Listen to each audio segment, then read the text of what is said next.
Good morning, Paul. How are you doing today? I'm doing great. How are you? Absolutely fantastic. I'm proud of you for exercising your right as a journalist to do exactly what podcasting was supposed to be back in the 1980s, which was sharing stories. And it was the writers and the journalists that began this journey. It wasn't about yucking it up, but man, you do a fine job at your podcasting, sir. Oh, thanks very much. I appreciate that. To put this together, there's no way this was, the typical podcast where you went into a room and 2 hours later you were done. You put your life into this. Yeah, it took quite a long time. Yeah, but it's a big subject and involved a lot of people, a lot of personal stories that were not told, that were untold until I wrote the book the podcast is based on, Bad City. Yeah, so it was quite an experience. To get up with everybody that was involved in this, because first of all, to figure it out that this really did take place, and then to grow the story in the way that you do, because you take your time, and that's what I love about you, is that they always say that you've got to be able to do like a Rush Limbaugh, which is put the pauses in there, let people see what it is that you're sharing. Yeah, and this is my first podcast, so I Wow. obviously had a lot of help from the folks at Best Case Studios. They were great. I wasn't, I wasn't looking to become a podcaster. Yeah. One of the things that, it falls under the category of thriller, but in a great way, don't you think it's also a cliffhanging mystery? Yeah, it is. And so, some of the mysteries are unsolved, um, like why people did the things they did or didn't do, the things they should have done. That's ongoing. And that's another reason I wanted to, tell the bigger story, the story you can't tell in a newspaper. And again, that resulted in the book and the podcast. You totally set things up in episode number 1 at the Hotel Constance. I love the way that you added sound effects in here to really kind of give it that level of where I could have some insight. But the way that the story is shared, and with the woman that was in the hotel room, and he had to make a choice. He knew there was a body in there, but he, as a professional at the hotel, he had to make a choice. Yeah, the hotel manager, Devon Kahn. That's him. He, the dean of the medical school who was in that room tried to stop him actually from calling 911. And this woman is laying there unconscious, lying there. And yeah, he did that. And the job of a hotel manager can be tricky in a situation like that. You're not supposed to do anything to, annoy your guests. You're not supposed to share information outside the hotel. And but he did the right thing, and he did not let this doctor, this big shot, stop him. And he's the reason the story came to the LA Times. Like so many other people in this story, he did everything he could to get some justice. Mm-hmm. He called 911. A colleague of his at the hotel called the police. Devon later contacted the city attorney's office when he learned there was no arrest made. He contacted the university, the president of the university's office, and told those folks what he had witnessed. And nobody did anything. Mm-hmm. A police report wasn't even filed. So out of sheer, luck, he bumped into a colleague of mine at a party and told that person this story, and that's how it came back to me. Wow.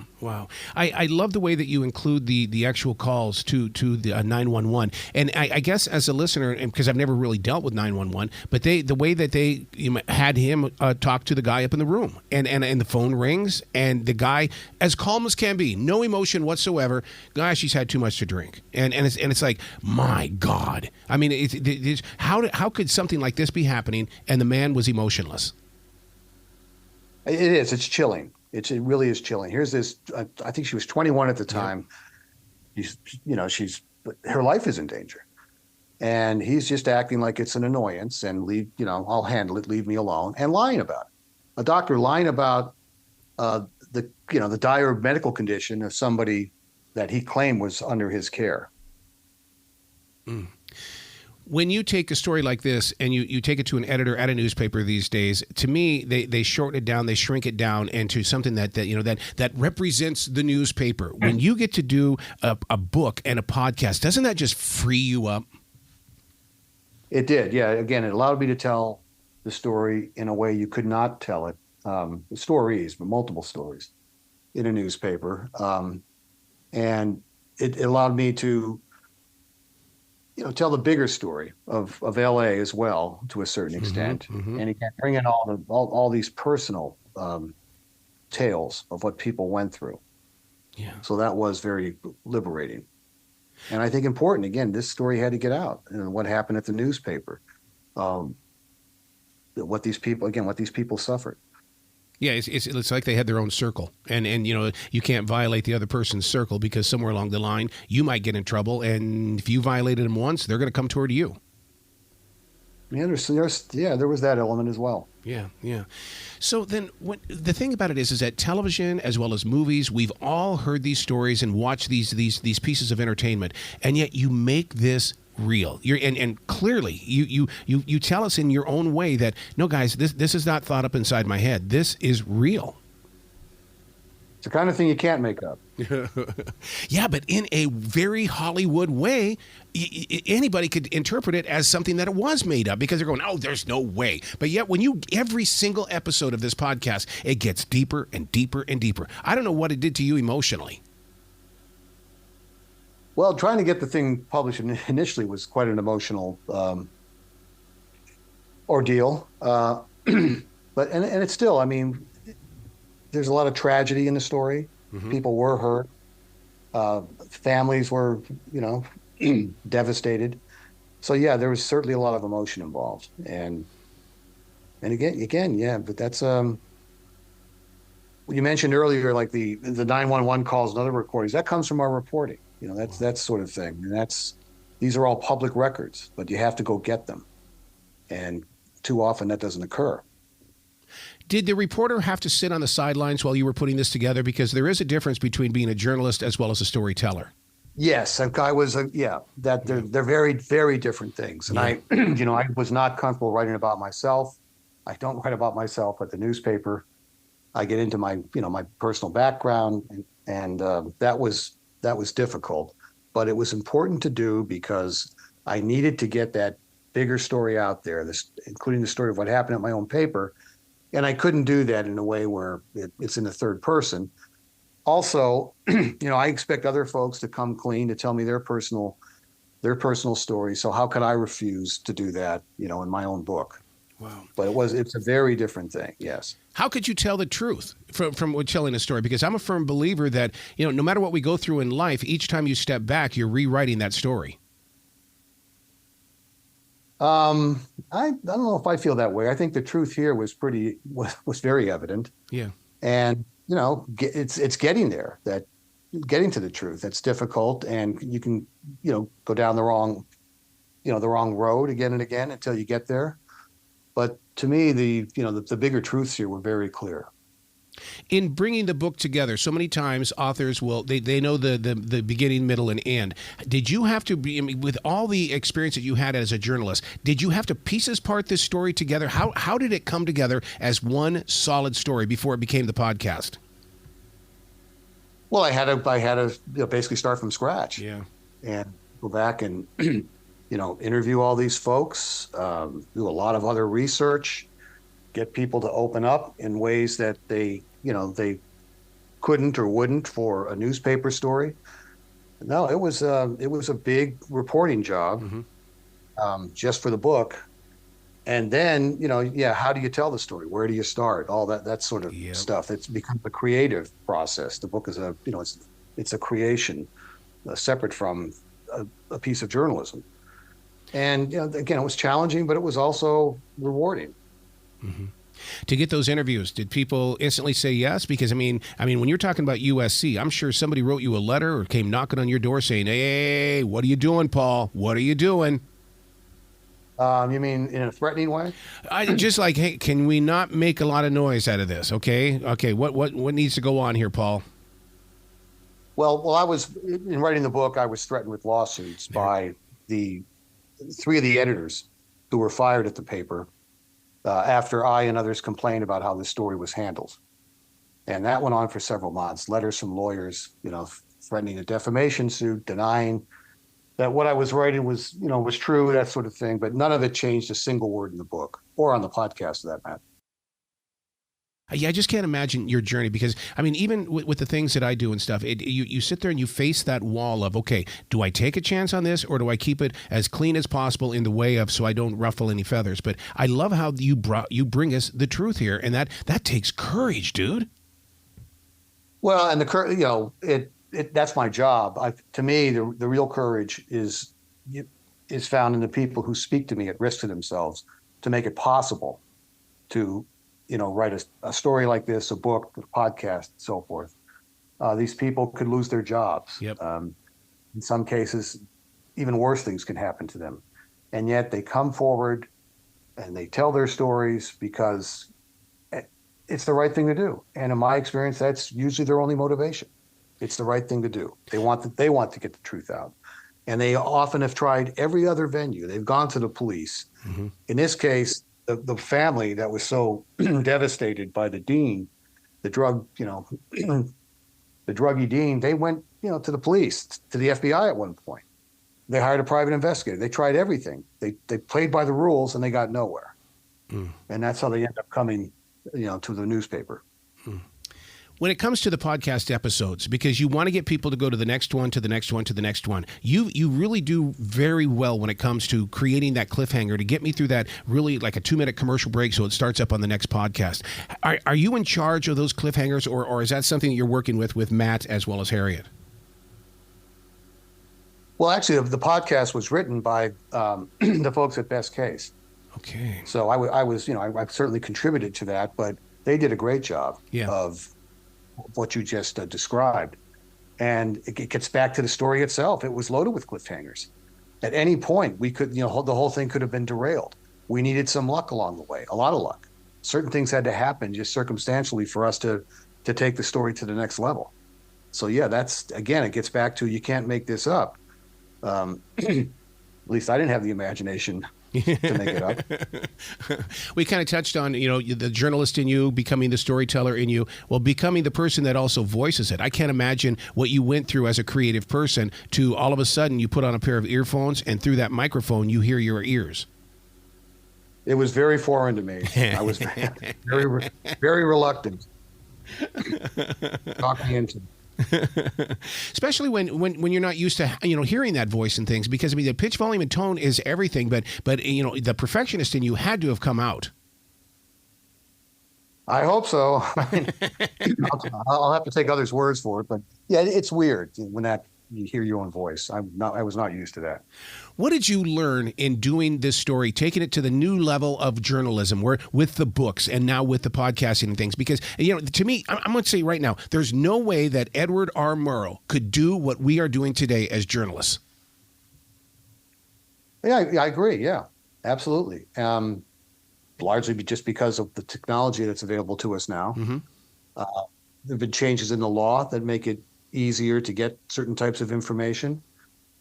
But no, this is a very different experience. And it's great that you can take something that in the past would just be sort of a 2-dimensional story on paper and make it something this engaging. Do you call it true crime? Because, I mean, to me, it's more than that. It's definitely true crime. There's plenty of true crime here, but it's also, again, the word corruption. And corruption can take many forms. As I said earlier, it could be, the flat out law breaking, but it could also be cowardice when it comes to a newspaper, for example. And I should point out that things could not be more different at the LA Times today. We have a new owners. Well, they're not new anymore, but the local ownership and Soon Shone family. We have great editors, and we get all the support we need to pursue stories like this. Is investigating corruption really on your business card? It's not on my card, but it is what I do. Maybe I should put it on my card. I mean, to me, I love what you do because it's like getting behind the story. And that to me is, because we all have this idea of what we think the story is as long as it's on page 1. But when it disappears and it doesn't even make it to page 6, somebody still has to know the story. And that's what you do. Yeah, and I'm lucky in that sense that we at the LA Times, we have the resources to continue to do that. And our industry has been hit so hard with layoffs, other types of cuts that, it's disappearing. this type of investigative journalism. It's largely moving to the nonprofit sector, which is good, but it's never been more important. And because that's why I became an investigative reporter full time, because I saw the need for it, growing as our industry shrank. When you were putting this together, what was it like for you to face those trails that would disappear? You would have a lead to go in one direction. You think you've got everything that is going to happen. It should play out this way, and then it doesn't. There are frustrations, and you do reach a point where you wonder, can I get this story? Is it ever going to be, can I ever nail it down enough where I can actually publish it? And you just have to keep going. You have to keep knocking on doors. And I remember going into public records to find addresses for this person, because this is, again, a conversation I would want to have face to face. And I found something like 50 matches within a 35-mile radius. So you see something like that, you go, oh, this is impossible. But you just got to keep going. I don't think I found that person. I might have, and the person didn't come clean with me. So that kind of stuff does happen, and you just got to keep pounding away. And in keeping that pounding going, do you ever feel fear, or is it that you kind of look at yourself in the mirror saying, "Paul, I've got this. We got this. Just let's go. We can do this." You can't let fear enter into it. I mean, no. I mean, and other obstacles, you face legal obstacles when the government won't give you records that they're supposed to give you. So we're often filing lawsuits. I'm involved in a couple now involving the city of Los Angeles. I think we always win, because we don't file lawsuits that are frivolous. We're trying to get this information for the public. So that's another thing. And you're threatened with lawsuits constantly. Yep. And you can't let that get in the way. The truth is the truth. And as long as you stick to that, you'll be fine. Well, the way that you use those sound bites, I mean, I know you've got producers and things like that, but it's so the way the journey and the pacing of the story is so Anderson Cooper, and I just give you so much kudos for that, for sharing this story like this. Well, thank you, but again, I have to pass those kudos on to Best Case. So, will you go to another podcast after this? In other words, I mean, since investigating corruption is your thing, there's billions of those stories out there. There are, and who knows? Maybe, yes, I've thought about that. Yeah, there's no end of corruption in Los Angeles. Oh yeah, my daughter graduated from UCLA. Oh, we spent lots of time out there. Yep, UCLA. Yes. What have you learned from this journey, from this next level? Because I mean, you've been in this for many years, and it just seems like there's newer ways to get the story out there anymore. Well, one thing I've learned, just in terms, to be thinking of those possibilities as you're just reporting the story in an otherwise routine way. Is there a bigger story here, a book, a podcast, film project? Yeah, and it just opens up those other possibilities, just having that mindset. I mean, I never planned to write a book on this. I never planned to do a podcast, certainly. I was actually talked into writing the book, again, because of what was not reported. Yep. Would not be reported otherwise. So I wrote the book, and I had no idea that it would be successful. And it was, and that led, along the way, we did the podcast deal, and that's worked out well.